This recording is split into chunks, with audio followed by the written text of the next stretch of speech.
Hello everyone, welcome to my YouTube channel. Himachal Pradesh में सरकारी भर्तियों के लिए बनेगा नया निदेशालय। तो आपने ये खबर पिछले कल देख ली होगी।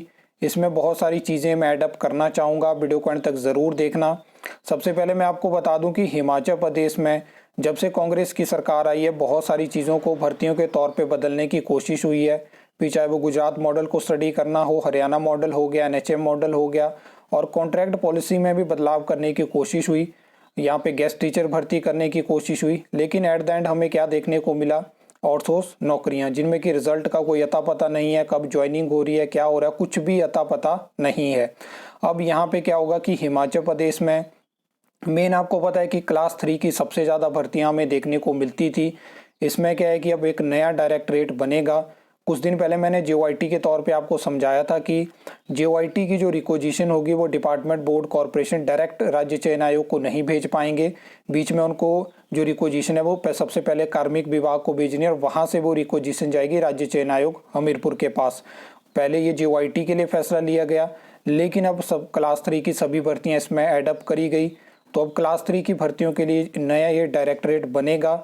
इसके लिए जो नोटिफिकेशन है वो जारी हो चुकी है, और इसके अलावा जो एसओपी रहेगी उसकी नोटिफिकेशन अलग से होगी, जहाँ पे कितना यहाँ पे स्टाफ होगा, किस तरह से स्ट्रक्चर होगा, वो चीज़ें हमें देखने को मिलेगी। अब मैं बता देता हूँ कि किस तरह से ये, किस मोटिव से नए डायरेक्टरेट का गठन होगा।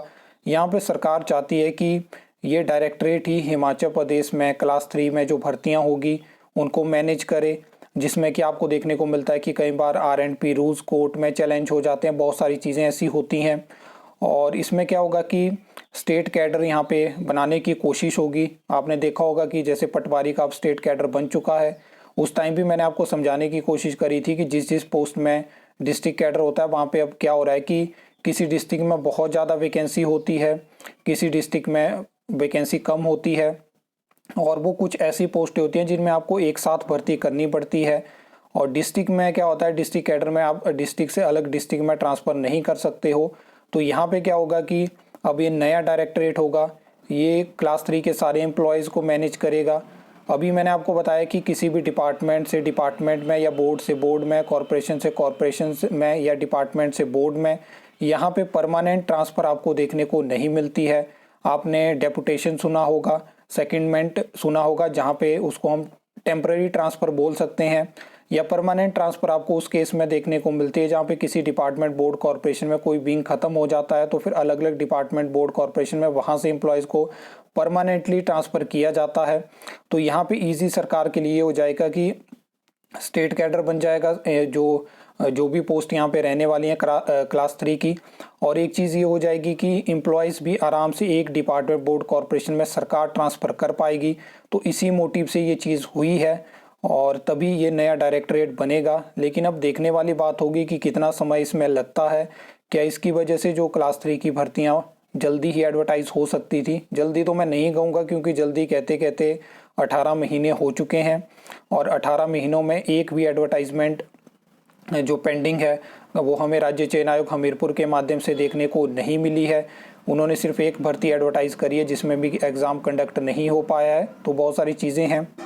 राज्य चयन आयोग हमीरपुर पे आपको अलग अपडेट देखने को मिलेगी। और बहुत सारे लोगों से मैंने कम्युनिटी पोस्ट के माध्यम से पूछा है कि क्या आप चाहते हैं कि हमीरपुर में राज्य चयन आयोग के बाहर एक प्रोटेस्ट होना चाहिए, शांतिपूर्ण वहाँ पे अपनी बात रखी जाए, क्या आप चाहते हैं? क्योंकि क्या है कि जब मैं कुछ इस तरह की वीडियो डालता हूं जहां पे मैं कहता हूं कि राज्य चयन आयोग भर्ती नहीं कर पाया, सरकार ये नहीं चाहती, तो उसमें बहुत सारे कमेंट्स आते हैं कि यहाँ पे वीडियो डालने से नहीं होगा, यहाँ पे कमेंट करने से नहीं होगा। तो इसमें एक चीज़ है कि कम से कम ये है कि राज्य चयन आयोग में जो लोग बैठे हैं, कम से कम उनसे पूछा जाए। और एट द एंड क्या है कि चीज़ें क्लियर होनी चाहिए। लगातार मैं उसी मोटिव के ऊपर बात करता हूँ कि अगर आपको पहले चीज़ें क्लियर कर दी जाएं कि हाँ जी 2 महीने तक भर्ती नहीं हो सकती है, 6 महीने तक नहीं हो सकती है, 1 साल तक नहीं हो सकती है, तो ये चीज़ें फिर जब क्लियर हो जाती हैं तो किसी के मन में डाउट नहीं रहता है। और यहाँ पे सिर्फ एक डाउट बना रहता है कि कब तक 2022 की वैकेंसी जो पेंडिंग है उसकी एडवर्टाइजमेंट आएगी, जो उसमें टीजीटी की वैकेंसी है, जेबीटी की वैकेंसी, उनकी एडवर्टाइजमेंट कब तक आएगी। तो बहुत सारी ऐसी चीज़ें हैं। अब आपको बताना है कि आप लोग क्या चाहते हो, तो कमेंट सेक्शन में ज़रूर मेंशन करना। आई होप आपको ये वीडियो अच्छी लगी होगी, इन्फॉर्मेटिव लगी होगी। तो वीडियो को लाइक कमेंट शेयर कर सकते हो, चैनल को सब्सक्राइब कर सकते हो फर्दर न्यू अपडेट्स के लिए।